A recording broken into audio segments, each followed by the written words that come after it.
మహిళలను కోటీశ్వర్లను చేయాలనే సంకల్పంతో వివిధ కార్యక్రమాలు చేపడుతోంది రాష్ట్ర సర్కార్. మహిళా సంఘాలకు ఆర్టీసీ అద్దె బస్సులు కేటాయింపు, పెట్రోల్ బంకుల నిర్వహణ వంటి బాధ్యతలు ఇస్తోంది. అన్ని రంగాల్లో మహిళల అభివృద్ధి కృషి చేస్తోంది. ప్రభుత్వ పథకాలతో మహిళా సంఘాలు దినదిన అభివృద్ధి చెందుతున్నాయి. ఇందులో భాగంగా నాగర్ కర్నూలు జిల్లా పెద్దకొత్తపల్లి మండల కేంద్రంలో మహిళా సంఘాలకు ఆర్టీసీ బస్సులు కేటాయించింది ప్రభుత్వం. దీనిపై హర్షం వ్యక్తం చేస్తున్నారు మహిళలు. తమకు చేయూతనిచ్చి సాధికారత సాధించేందుకు కృషి చేస్తున్న ప్రభుత్వానికి ధన్యవాదాలు చెబుతున్నారు.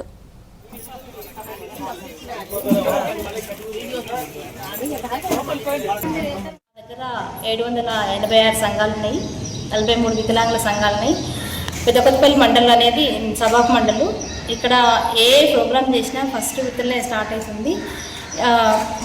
ఇక్కడ మహిళలు కూడా చాలా చాకచక్యంతో ముందులో ఉంటారు. అందుకని మా ఫస్ట్ విత్తలనే కాంగ్రెస్ గవర్నమెంట్ వచ్చిన తర్వాత ఒక బస్కి ఫస్ట్ సెర్ఫా నుంచి మాకు 30 లక్షలు ఇచ్చిండ్రు. తర్వాత మా సమైక్య వాటాదారం చొప్పున 6 లక్షలు పెట్టి మొత్తం 36 లక్షలతో బస్సు వచ్చింది మాకు.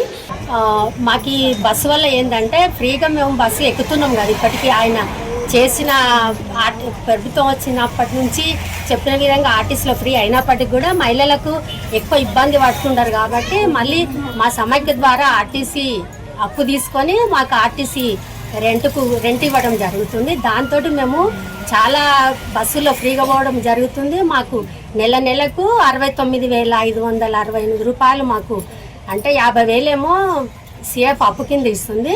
గవర్నమెంట్ మాకు బస్సు మండల సమైక్య పెద్దకొత్తపల్లి మండల సమైక్యకు బస్సు ఇచ్చినందుకు ఇంకా గర్వంగా ఉంది.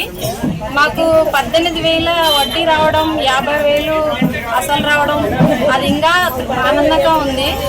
ఇక వచ్చిన ఆదాయం మేము చిన్న చిన్న సంఘాలకి, ఇప్పుడు ఎవరికన్నా అవసరాలకు ఇవ్వడం, పంటలకు ఇవ్వడం ఇంకా చాలా తృప్తిగా ఉంది.